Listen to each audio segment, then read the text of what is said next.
Haleluya. Haleluya. Kita beri kemuliaan buat Tuhan Yesus Kristus. Puji Tuhan. Ya. Saya lihat di sini masih online ya Bu ya.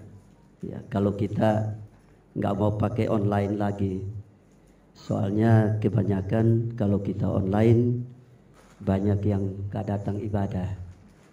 Dan online di zaman sekarang luar biasa Bu. Bisa online di atas mobil, bisa online di atas kasur, bisa online di dapur, dan bisa online di mana-mana. Sehingga sepertinya hadirat Tuhan tidak dihargai. Tapi sehebat-hebatnya dan seindah-indahnya online itu, lebih indah ada di rumah Tuhan. Amin. Oleh sebab itu saya senang sekali hari ini banyak yang datang beribadah kepada Tuhan. Firman Allah berkata dalam Mazmur, dari dalam rumah Tuhanlah kami memberkati engkau. Amin. Jadi start berkat pertama itu mulainya dari rumah Tuhan. Hari ini berkat rohani startnya untuk membuka berkat jasmani besok hari engkau bekerja. Tanpa berkat rohani engkau start, maka berkat jasmani itu engkau kejar dengan sia-sia. Itu sebabnya betapa indahnya, betapa hebatnya kita sebagai anak Tuhan. Diberikan kebenaran firman Allah untuk kita pahami, supaya di dalam menghadapi setiap persoalan, setiap masalah, kita dapat lalui dengan kemenangan demi kemenangan. Nah, puji Tuhan, saudaraku, saya sudah siapkan firman Tuhan ini beberapa waktu yang lalu ya, sejak saya diberitahu ada pertukaran mimbar. Tapi pagi-pagi Tuhan berikan saya satu dorongan untuk memberitakan firman Tuhan mengenai meterai yang terakhir, yaitu meterai yang ketujuh yang berbarengan dengan sangkakala pertama. Gambarnya sebenarnya sudah saya buat, tapi rupanya ini tidak sama laptop di sini sama yang di sana. Kalau di sini nggak bisa dibuka ini, ya. Kalau di sana bisa dibuka, ya. Tapi itulah teknologi. Sehebatnya teknologi, lebih hebat firman Tuhan. Haleluya. Dan pagi hari ini kita akan lihat bersama Wahyu pasal 8. Ayatnya yang pertama sampai ayat kelima. Tolong ditampilkan supaya Bapak Ibu yang mungkin karena usia dan tidak bisa baca lagi Alkitab yang hurufnya kecil, bisa membaca dari slide ya. Saya minta bangkit berdiri bersama saya, supaya nggak ada yang baca firman sambil pangku kaki, ya, sambil santai. Tapi kita baca firman karena suara Tuhan. Saya kalau lihat betapa dunia saja menghargai kalau kepala negara bicara. Nah, ini lebih dari kepala negara. Ini raja di atas segala raja dan Tuhan di atas segala Tuhan. Amin. Kita baca bersama-sama. 2, 3. Dan ketika anak domba itu membuka meterai yang ketujuh, maka sunyi senyaplah di sorga kira-kira setengah jam lamanya. Ayat 2. Lalu aku melihat ketujuh malaikat yang berdiri di hadapan Allah, dan kepada mereka diberikan 7 sangkakala. Ayat 3. Maka datanglah seorang malaikat lain, dan ia pergi berdiri dekat mezbah dengan sebuah pedupaan emas, dan kepadanya diberikan banyak kemenyan untuk dipersembahkannya bersama-sama dengan doa semua orang kudus di atas mezbah emas di hadapan tata itu. Ayat 4. Maka naiklah asap kemenyan bersama-sama dengan doa orang-orang kudus itu dari tangan malaikat itu ke hadapan Allah. Lalu malaikat itu mengambil pedupaan itu, mengisinya dengan api dari mezbah dan melemparkannya ke bumi, maka meledaklah bunyi guru sertai halilintar dan gempa bumi. Puji Tuhan, silakan duduk. Di sebelah di kami, saya sudah hampir setengah tahun memberitakan tentang meterai, ya, meterai, dan kami telah sampai kepada meterai, sudah sampai kepada sangkakala, ya. Nah, sekarang hari ini saya digerakkan Tuhan untuk membawa meterai yang ke-8. Ya, harusnya meterai 1, 2, 3 dulu. Tapi ya ini yang Tuhan taruh di hati saya. Nah, sebenarnya gambarnya setelah saya sudah siapkan, tapi tidak bisa. Jadi saya tetap untuk membawakan ini. Saya mohon perhatiannya, karena ini berhubungan dengan tanda-tanda akhir zaman yang sedang kita lihat, kita dengar, bahkan ada yang kita alami. Seperti tanda yang salah satunya sampar yang masih merajalela. Ya, kita tidak tahu sampai kapan, tapi kalau sampar itu dalam Wahyu pasal yang ke-6 itu, maka dia ada di meterai yang ke-4. Dan meterai yang ke-4 itu akan berjalan terus sampai ke dalam 3,5 tahun aniaya antikris. Beberapa waktu yang lalu saya dapatkan sebuah cuplikan khotbah, ya, dari seorang yang menyatakan bahwa virus corona bukan sampar, melainkan itu hanya penyakit biasa. Lalu sampar ini nanti akan ada pada saat awal 3,5 tahun aniaya antikris. Saya jawab dia, Anda salah. Karena sampar itu artinya penyakit menular. Kalau dia tidak menular, tidak ada social distancing. Kalau dia tidak menular, tidak boleh pakai masker. Kalau tidak menular, tidak perlu satu dengan yang lain, jaga jarak. Amin. Amin. Saudara, jadi jangan salah menafsirkan. Banyak video hari-hari ini muncul, tapi kita harus bijak. Itu sebabnya Tuhan berkata harus memiliki pengetahuan firman Allah. Makanya kalau hamba Tuhan, gembala sidang atau pemberita firman yang memberitakan firman, dengar baik-baik. Jangan jadikan kesempatan untuk tarik, selonjorkan kaki, tarik badan ke belakang, lipat tangan, lalu tutup mata. Lalu tiba-tiba bunyi suara lain daripada yang lainnya. Ya, tapi di sini tidak ada. Haleluya. Iya. Nah, saudaraku, meterai yang ke-7 ini dalam Wahyu pasal 8 dikatakan ketika anak domba itu, anak domba di sini adalah Tuhan Yesus yang punya firman yang dimeteraikan. Ya. Ketika dia membuka meterai ke-7, ini adalah penglihatan yang diberikan Tuhan Yesus Kristus kepada Yohanes di Pulau Patmos, untuk supaya Yohanes tuliskan ini, supaya manusia yang ada di akhir zaman mengerti kapan untuk siapkan diri menyongsong dia datang kali kedua. Sebab dia tidak pernah memberitahu tanggal, bulan, tahun, hari yang pasti untuk dia datang.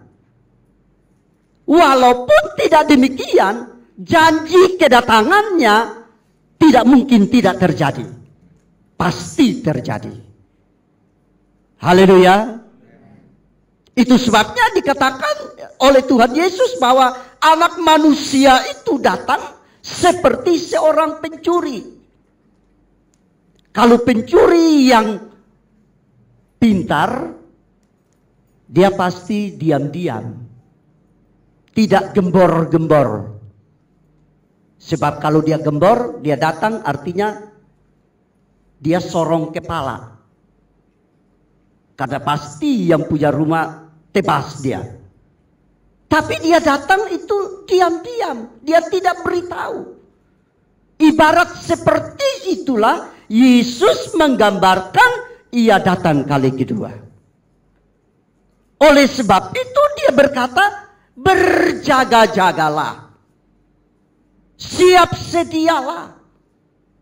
Jadi ada hal yang harus saya dan saudara lakukan. Oleh sebab itu saudaraku yang dikasihi oleh Tuhan Yesus, jadilah jemaat bukan rajin ibadah saja, tapi jemaat yang siap sedia menyongsong kedatangan Tuhan yang kedua kali. Haleluya. Nah, Tuhan tidak memberitahu tanggal, bulan, tahun atau hari, tapi Tuhan memberikan tandanya. Dalam Injil Matius pasal 16 dikatakan, kalau engkau melihat hari, ya langit sedang merah, engkau tahu bahwa itu adalah hari cerah. Masakan tanda-tanda itu yang engkau tahu, lalu tanda kedatangan Tuhan yang diberitakan kepada umat Tuhan, dia tidak mau tahu, itu bahaya sekali. Jangan sampai seperti apa yang digambarkan dalam Injil Matius pasal yang ke-7, ketika kita berteriak, Tuhan saya kenal engkau, tapi sudah terlambat. Lalu Tuhan berkata, nyala aku tidak mengenal engkau. Di situ dalam Injil Matius bukan saja jemaat, malah lebih dari itu lagi, para penginjil, para hamba Tuhan yang melakukan mujizat. Di situ dikatakan, Tuhan kami menyembuhkan orang demi namamu. Ya siapa yang suka buat begitu? Kalau bukan pendeta. Pendeta siapa itu? Kalau bukan pendeta Pantekosta. Iya kan? Oleh sebab itu saya dan saudara jadilah anak Tuhan yang berjaga-jaga. Haleluya. Nah, dalam dalam Wahyu pasal 8 ini dikatakan bahwa anak domba itu membuka materai ke-7, maka sunyi senyaplah di sorga. Ini suatu keadaan yang kontradiksi dengan sorga sebenarnya. Karena saudara tahu, gambaran sorga dalam Wahyu itu tempat yang penuh dengan tempik sorak. Makanya saudara bersyukur ada di gereja Pantekosta. Mohon maaf bukan mengucilkan gereja lain, tidak. Tapi saudara berada di gereja Pantekosta yang memuji Tuhannya tepuk tangan. Membiasakan diri dengan ucapan haleluya, amin. Saudara bersyukur seperti Paulus berkata bahwa kita sedang berlatih bagaikan orang yang sedang berlomba masuk surga. Dan puji Tuhan, kita berada di gereja Pantekosta yang sudah memuliakan Tuhan, yang sedang berlatih terus. Tapi kalau sudah di gereja Pantekosta nyanyinya, bagaimana bisa? Angkat tangannya.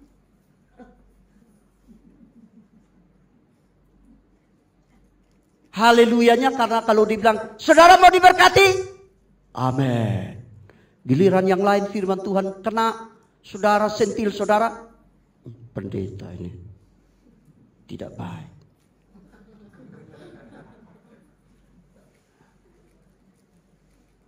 Padahal saudara sedang dilatih sekarang. Nah, surga sebenarnya keadaannya enggak sunyi. Lalu kenapa dalam materai yang ke-7 ini terjadi kesunyian di surga selama setengah jam? Ada apa sebenarnya? Yang biasanya sorak-sorai, tapi kok sunyi senyap. Saudaraku, kalau saudara lihat pasal 7 ayat 4, ya, saya cepat saja, takut saudara nanti bisa-bisa nyenyak. Saya pulang, saudara belum bangun nanti. Dan aku mendengar jumlah mereka yang dimeteraikan itu 144.000 yang telah dimeteraikan dari semua suku keturunan Israel. Ini Israel jasmani ya. Jadi ada gereja yang menyebut hanya kami yang 144.000, tapi tidak mengakui Yesus sebagai Tuhan dan Juru Selamat. Tapi berani klaim ini, aneh itu namanya. Ya. Dari rumah ke rumah bawa pengejaran sesat. Bertemu dengan saya di Pondok Ranggon, dia tidak tahu kalau saya hamba Tuhan. Ngobrol-ngobrol, dia udah gak bisa lagi jawab. Saya tanya dia terus, saya kejar dia, gak bisa lagi. Karena ada kacang, saya kasih situ, dia ambil kacang, dia makan, dia bilang ini, kamu bisa jadi pendeta. Saya bilang, oh ya, puji Tuhan. Saya bilang, oh ya, tapi kamu juga jangan sampai jadi penjual kecap ya. Orangnya udah meninggal, sayang. Tapi waktu dia jalan saya bilang gini, kasihan, kamu bawa Injil keselamatan untuk menyesatkan orang. Namamu pertama ada di neraka. Saya tidak menghakimi, tapi firman Tuhan yang saya pelajari, yang saya yakini, yang menghakimi Anda. Ya. Akhirnya dia pulang ditunduk saja. Saya dalam hati, terima kasih Tuhan. Ya. Tetap pertahankan Injil sampai nafas terakhir. Haleluya, kebenaran. Nah, ini adalah Israel jasmani yang telah ditentukan Tuhan untuk dimeteraikan. Kalau kita lihat jumlah kecil amat, 144.000 doang dibanding dengan penduduk Israel sekarang. Iya kan? Bahkan kalau seluruh dunia mereka keturunannya kembali dibanding dengan ini kan tidak masuk akal. Ya. Sementara keselamatan ini yang utamanya ditentukan itu bagi umat Israel. Kita ini kemurahan saja. Karena mereka menolak, mereka menutup pintu, pintu itu dibukakan bagi kita. Sehingga kita disebut Israel rohani. Haleluya. Ya. Jadi kalau dilihat kecil, tapi ini bukan berarti termeterai hanya ini yang masuk. Ya. Melainkan inilah yang membuka hati di awal untuk mengenal Yesus sebagai Mesias yang ditunggu kebanyakan umat Israel sampai hari ini. Ya. Mereka ini yang sudah percaya. Mereka ini yang sudah diterangi hatinya. Tetapi Israel yang lain kebanyakan masih menunggu Mesias itu. Mereka sampai hari ini belum percaya bahwa Yesus itu Mesias. Itu akan terjadi kepercayaan Israel secara global pada saat 3,5 tahun aniaya antikris. Kenapa? Karena mereka waktu mau membunuh Yesus, mereka berkata, biarkan darahnya itu tertanggung atas kami. Jadi mereka harus bayar itu. Mereka tetap diselamatkan Tuhan, tetapi harus membayarnya dengan aniaya yang akan mereka terima di 3,5 tahun aniaya antikris. Secara global di sana, tapi ini secara rohani, ini sebahagian kecil dari mereka. Lalu ayat 9. Nah, lompat ayat 9. Ayat 9. Kemudian daripada itu aku melihat sesungguhnya suatu kumpulan besar orang banyak yang tidak dapat terhitung banyaknya dari segala bangsa dan suku dan kaum dan bahasa, berdiri di hadapan tahta dan di hadapan anak domba, memakai jubah putih dan memegang daun-daun palem di tangan mereka. Ini terjadi pada saat Yerusalem baru. Tetapi orang-orang yang dimaksud di sini ini adalah orang-orang pilihan Tuhan. Perhatikan baik-baik supaya saudara mengerti ya. Ini adalah saya dan saudara. Yang dari segala bangsa ini kita. Makanya saya berkata bersyukur saudara sebagai anak Tuhan. Haleluya. Kita terprogram dalam program penyelamatan daripada Tuhan terhadap antikris dan neraka. Nah, mereka yang 44.000 tadi dan mereka yang disebut di sini tadi akan diadakan oleh Tuhan perkawinan rohani pertama. Itu sebabnya surga sunyi setengah jam.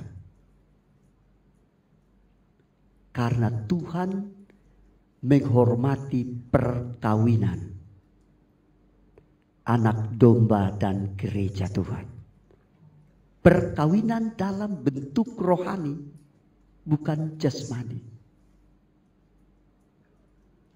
Oleh sebab itu saudara yang menikah di dunia, hormati perkawinan. Haleluya.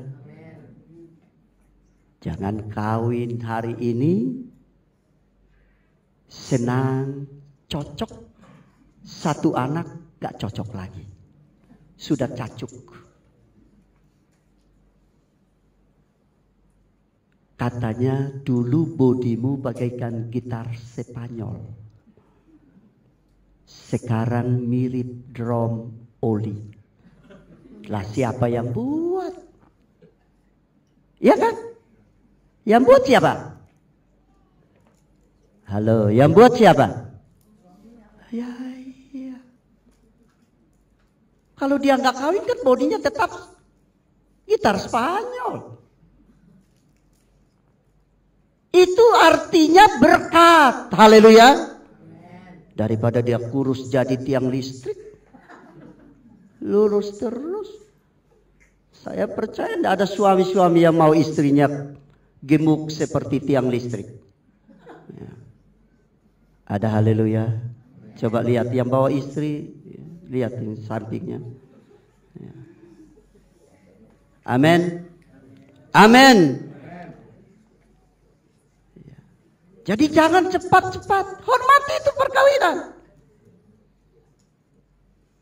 Entah dia wajahnya makin putih, makin bersinar atau makin redup karena banyak asap dari kompor, tidak jadi masalah. Sudah menikah, harus menghargai. Haleluya. Haleluya. Jangan saudara cepat-cepat masuk ke pengadilan yang sana. Minta tilang 1, tilang 2, tilang 3. Tidak ada itu. Surga hargai. Semua makhluk di surga yang bertepik sorak senantiasa mereka harus ready. hargai perkawinan. Karena perkawinan gereja dengan Tuhan adalah perkawinan yang kudus. Itu sebabnya Tuhan bilang, hargai juga perkawinan di dunia. Karena perkawinan itu kudus. Haleluya. Nah saudaraku, pada saat itu memang dalam keadaan tempo yang sesingkat-singkatnya. Sama seperti hikmat yang diberikan kepada proklamator kita kemerdekaan. Dalam tempo yang sesingkat-singkatnya. Setengah jam. Kenapa hanya singkat? Karena pada saat gereja menyatu dengan Tuhan dalam bentuk diumpamakan seperti perkawinan, pada saat itu juga 144.000 itu dan gereja dari segala bangsa itu disingkirkan ke padang belantara. Di padang belantara. Untuk apa? Supaya tidak masuk mengalami aniaya 3,5 tahun antikris. Mereka tidak lagi. Mereka inilah yang oleh Injil Matius pasal 25 diumpamakan seperti 5 gadis yang bijaksana. Haleluya. Haleluya. Nah mereka yang tadi dikatakan dalam perkawinan yang singkat dan disingkirkan ke padang belantara untuk dipelihara dari mata ular dalam Wahyu atau antikris selama 3,5 tahun aniaya antikris itu, mereka ini punya ciri khusus. Tidak sembarang. Makanya engkau dan saya perhatikan baik-baik. Kalau mau bebas dari aniaya antikris, yang pertama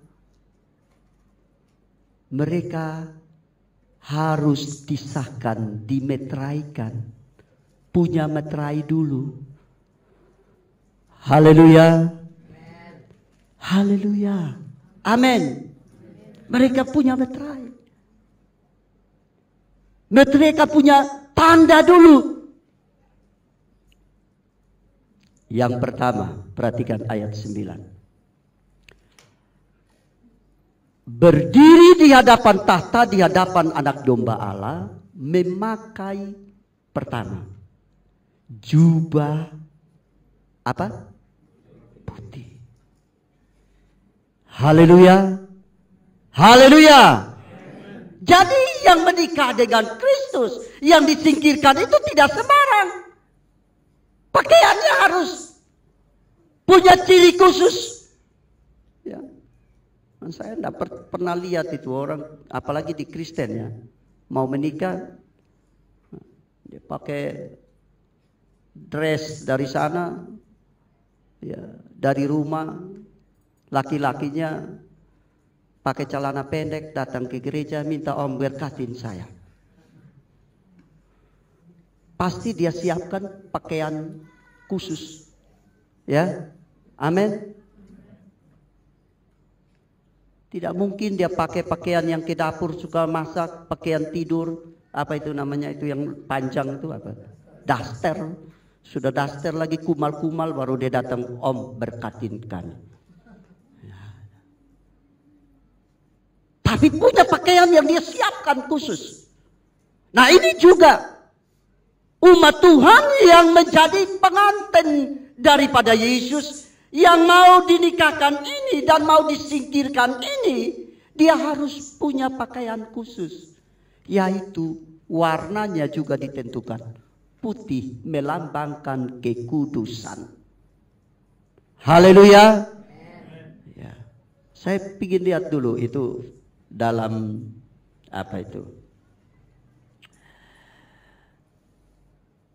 imamat ya. Oh.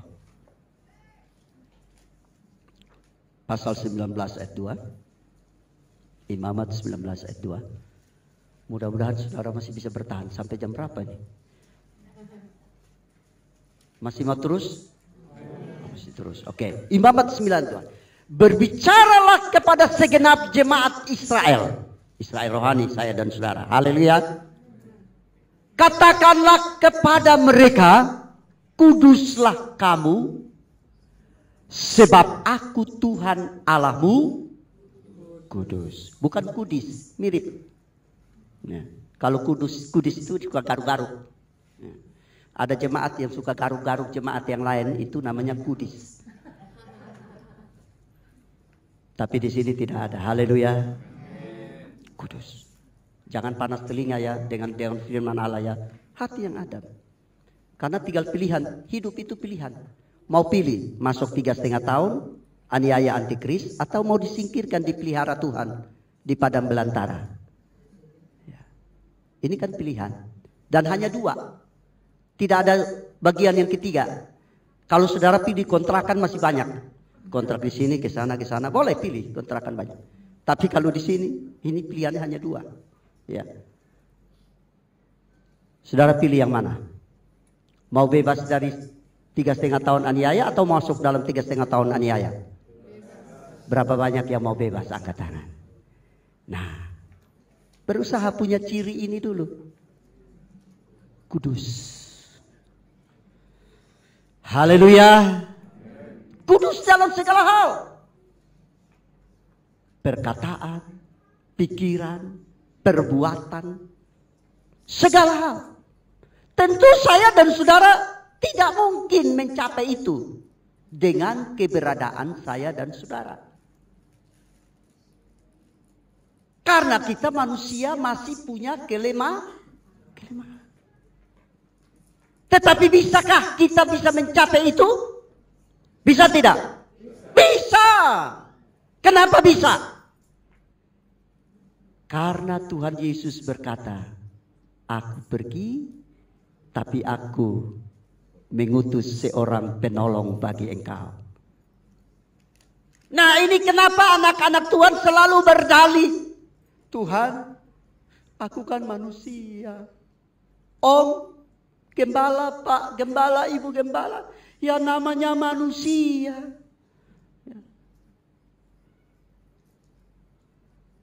Sebenarnya memang betul engkau manusia. Kalau engkau domba yang kaki 4, nggak mungkin masuk gereja di sini. Ya kan? Betul engkau manusia.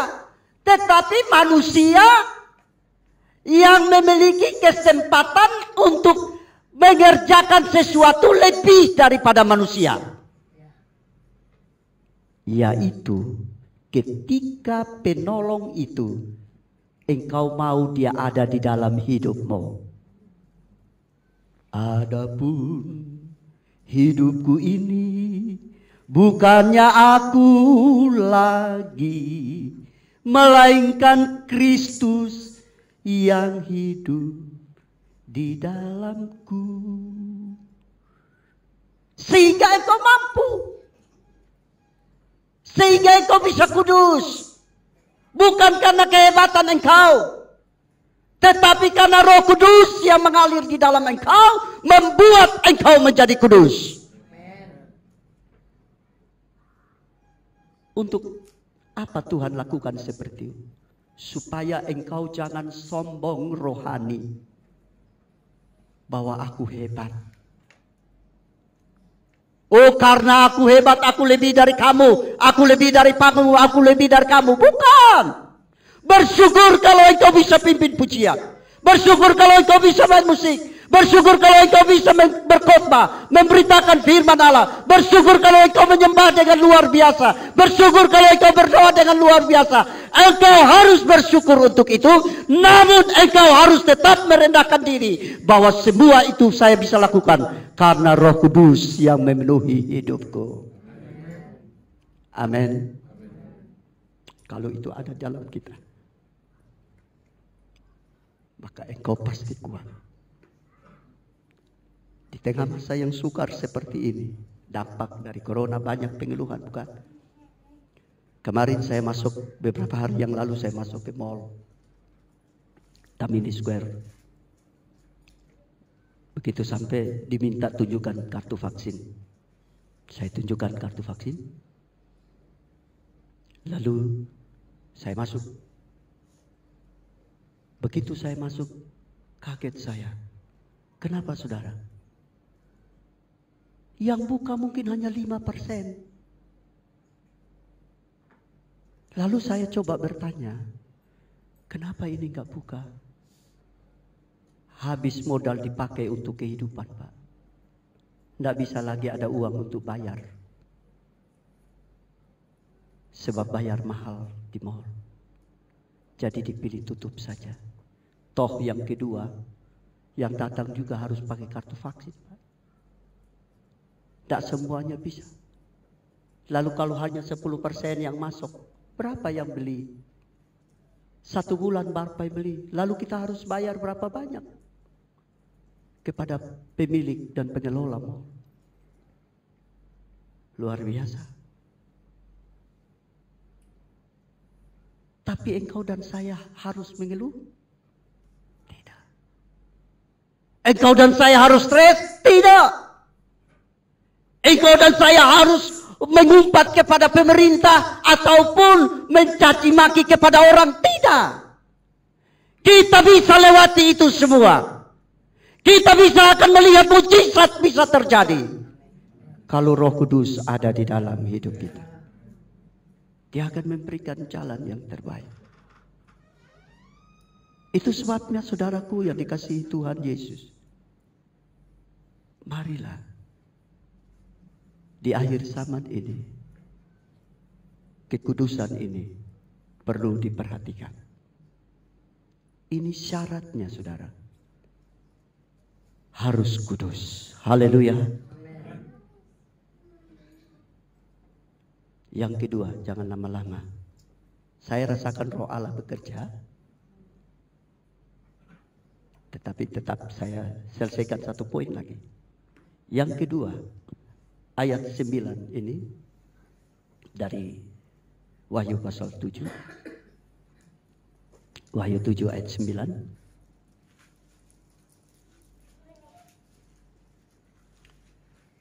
Berdiri di hadapan tahta dan di hadapan anak domba, memakai jubah putih dan memegang daun-daun palem di tangan mereka. Saudara tahu, waktu Yesus masuk Yerusalem, orang-orang membuka pakaian, menaruhnya supaya keledai itu lewat. Dan di tangan-tangan mereka ada daun palem. Dan mereka bernyanyi, Hosana, mubaraklah dia yang datang dalam nama Tuhan. Jadi puji-pujian merupakan ciri khas. Tanda salah satu yang bisa membuat saya dan saudara disingkirkan dari 3,5 tahun aniayaan Kris. Pujian penyembahan itu harus ada di dalam kehidupan kita. Nah ini kadang-kadang lebih banyak nyanyi alamat palsu daripada nyanyi lagu gereja. Ya kan?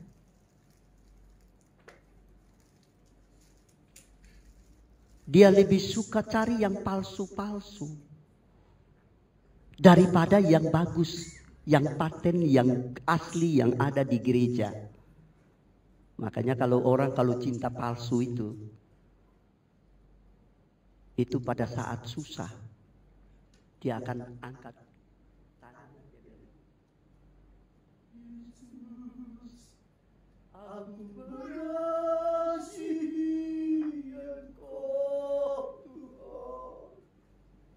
Begitu doanya dijawab, lalu dia bilang, haleluya, jadi haleluya. Dadah, Tuhan Yesus hari ini menuju ke puncak, ke mall, hari Minggu gak ada di dalam gereja. Itu cinta palsu. Tapi kalau cinta yang benar, selalu ada janji. Yang sudah menikah angkat tangan. Iya.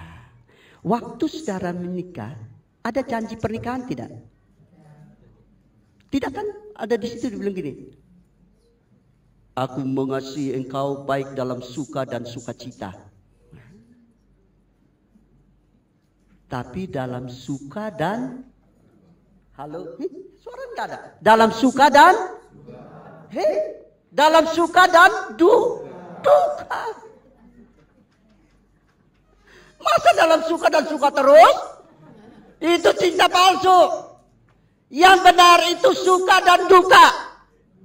Baik sehat maupun sakit. Baik kaya maupun miskin. Itu cinta yang betul. Jangan cinta yang kayak sebelah. Ada uang abang sayang, tidak ada uang abang melayang. Tapi di sini tidak ada. Haleluya. Ya. Cintanya harus seperti itu. Makanya kalau menikah, jangan malu panggil istri walaupun sudah ompong dia, mama sayang, gitu. Ibu gembala kalau dia masih hidup tanya dia, ya. Istri yang sekarang ini juga tanya pagi-pagi, mama cantik. Nah. Daripada pergi ke sana, begitu lihat orang naik ini body, wih cantiknya, istrinya sendiri nggak pernah bilang cantik. Tapi tiap hari main menuntut melulu. Kopi, teh, sarapan, nasi makan siang. Wah, hebat amat. Istri lebih dari pembantu.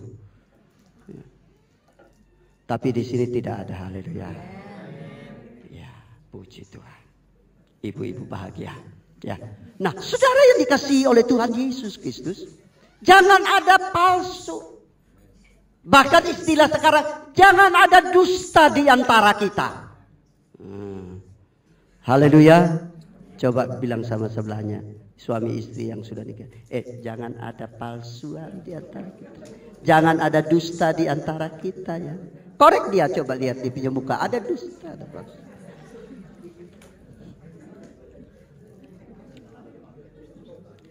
Ada haleluya.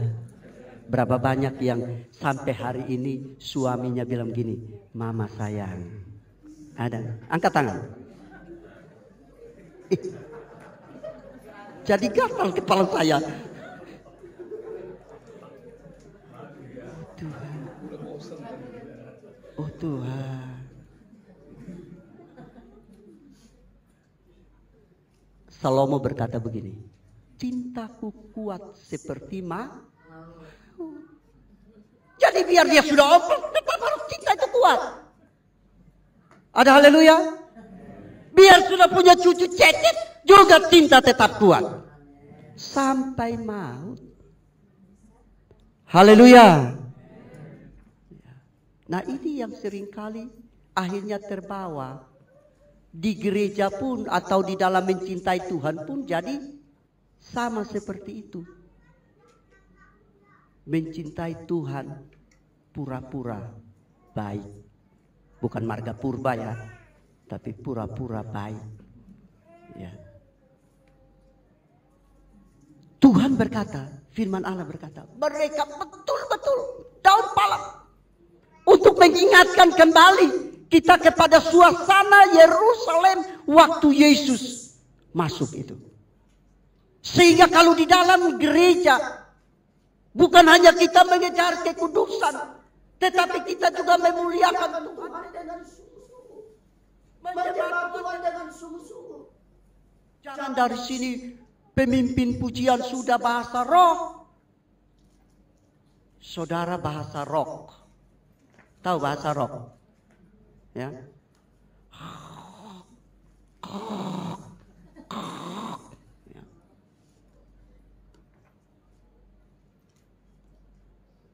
Harus juga berusaha penuh Roh Kudus. Nah orang kalau mau penuh Roh Kudus nggak tidur, tapi dia berusaha minta Tuhan, Tuhan, aku tidak mau pulang dari sini dengan tangan yang kosong. Beri berkat yang utama adalah penuh dengan Roh Kudus saya. Haleluya. Dan juga firman yang saya dengar, saya taruh di dalam hati. Itu yang benar. Gereja bukan tempat datang cari berkat jasmani. Ya. Beberapa waktu yang lalu ada anak Tuhan sharing dengan saya. Dia bilang, Om, maaf ya, untuk di sini ini setiap gereja dengan dia punya aturan sendiri. Ya. Om, bayar pemain musik nggak? WL Singers dibayar nggak? Terus saya bilang, menurut kamu gimana? Ya kasihlah Om sebagai penyemangat. Oh, berarti kalau nggak ada PK, dia nggak semangat dong. Berarti nanti besok dia mau ketemu Tuhan Yesus harus bayar dulu supaya dia semangat cari Tuhan. Langsung dia bilang, oh begitu ya. Iya. Kalau ibu mau beri saja. Tapi tidak boleh ada dalam aturan gereja seperti orang jadikan gereja cari berkat jasmani. Saya dapat persembahan dari saudara, dapat perpuluhan dari saudara. Bukan saya datang cari itu. Itu hanya aturan gereja untuk pengembangan pekerjaan Tuhan. Ya kalau mau makan juga paling kolektif 1 hari sudah selesai makannya. Ya. Jadi bukan itu. Jadi saya tidak mau gereja digunakan untuk mencari berkat jasmani. Sebab kalau gereja dipakai untuk mencari berkat jasmani, maka kita merupakan pengajar-pengajar yang menghalangi mereka untuk masuk dalam sorga. Karena mereka nggak akan cari berkat rohani lagi. Tujuannya jasmani. Makanya kalau saudara melayani, saudara diberi berkat, jangan menuntut. Dan jangan jadikan itu sebagai mata pencaharian. Bukan gereja mata pencaharian, saudara. Mata pencaharian di gereja adalah bertemu dengan Tuhan Yesus. Penuh dengan Roh Kudus. Kalau ada orang yang memberi, silakan. Puji Tuhan. Anda menerima, puji Tuhan. Tapi kalau Anda tidak butuh, tidak usah. Pakai iman aja. Enggak. Saya bilang sama anak saya, awas ya, main musik, minta-minta berkat. Tidak usah. Nanti kau tamat Tuhan kasih berkat. Belum wisuda, sudah dipanggil kerja. Kaget semuanya. Loh, kok belum wisuda? Dia sudah kerja. Oh iya. Karena dia layani Tuhan. Dia bukan cari berkat di gereja. Dia cari berkat sama Tuhan saja. Haleluya. Nah, di dalam melayani Tuhan, memuji, menyembah Tuhan, saya selalu minta semuanya menyembah Tuhan, main musik menyembah Tuhan. Iringi seperti waktu Yesus masuk Yerusalem. Membuka baju artinya menanggalkan keegoan mereka, menanggalkan segala atribut jasmani mereka. Mereka fokus kepada Tuhan. Nah, mereka ini yang bisa masuk di dalam penyingkiran gereja Tuhan. Mereka disempurnakan dan disembunyikan Tuhan selama 3,5 tahun aniaya. Tapi mereka yang bermain-main di dalam Tuhan, mereka yang melayani Tuhan dengan berbagai-bagai macam cara untuk kehidupan jasmani, mereka itu akan tertinggal seperti 5 anak gadis yang bodoh. Makanya saya bilang, saya tanya sama ibu, pemain musiknya udah penuh Roh Kudus belum? Enggak tahu, Om. Oh, nanti kalau kasih uang mereka penuh Roh Kudus. Bagus juga.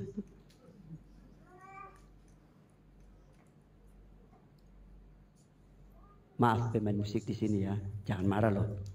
Nanti jangan usul sama Pak Gembala bilang, Om jangan undang lagi itu pendeta dari sebelah, bahaya. Ya. Tapi ini firman Allah. Kalau di sini menerapkan apa, puji Tuhan. Kita ikut saja, mengalir saja. Berkat itu dari segala macam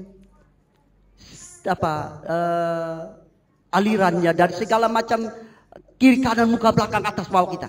Banyak berkat. Ya. Kalau kita penuh Roh Kudus, berkat itu datang. Saudara, saya bersyukur sama Tuhan di tengah masa yang sukar. Ya. Almarhumah Ibu Gembala sakit, biayanya nggak mahal, nggak murah, saudara. Ratusan juta untuk rawat, tapi selalu ada saja. Lalu bersamaan dengan itu Tuhan punya cara.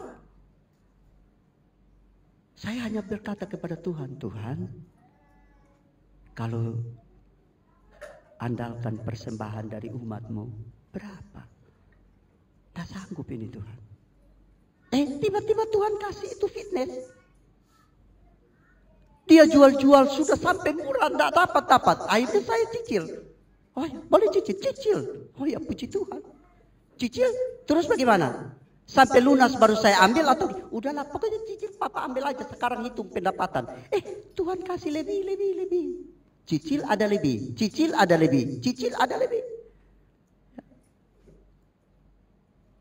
Dan puji Tuhan, saat-saat yang saya rasa waduh saya butuh ini. Anak-anak biaya segala macam, Tuhan kasih jalan. Ya kalau saudara ke Pondok Ranggon, lewat Pondok Ranggon, mesti saudara kaget ya.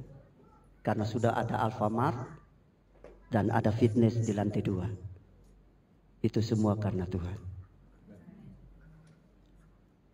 Karena kita mau melayani aja. Giliran berkat itu Tuhan sudah janji.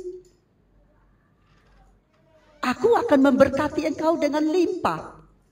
Aku datang supaya kamu aku datang memberi hidupnya dalam berkelimpahan. Ada. Walaupun kita tidak kaya raya, tapi selalu ada di setiap keperluan kebutuhan kita. Yang jadi pertanyaan adalah, itu yang kita kejar atau Tuhan yang kita kejar? Kalau Tuhan yang kita kejar, bonusnya itu. Tapi kalau kita kejar bonusnya, pokoknya hilang, habis bonusnya. Ya, tidak dapat apa-apa. Makanya sekarang pokoknya memberi bonus. Bonusnya adalah bebas dari 3,5 tahun aniaya. Lalu yang kedua, bertemu dengan Tuhan di udara. Yang ketiga, masuk dalam kerajaan 1000 tahun damai. Dan yang keempat, masuk dalam sorga yang mulia. Ini bonus.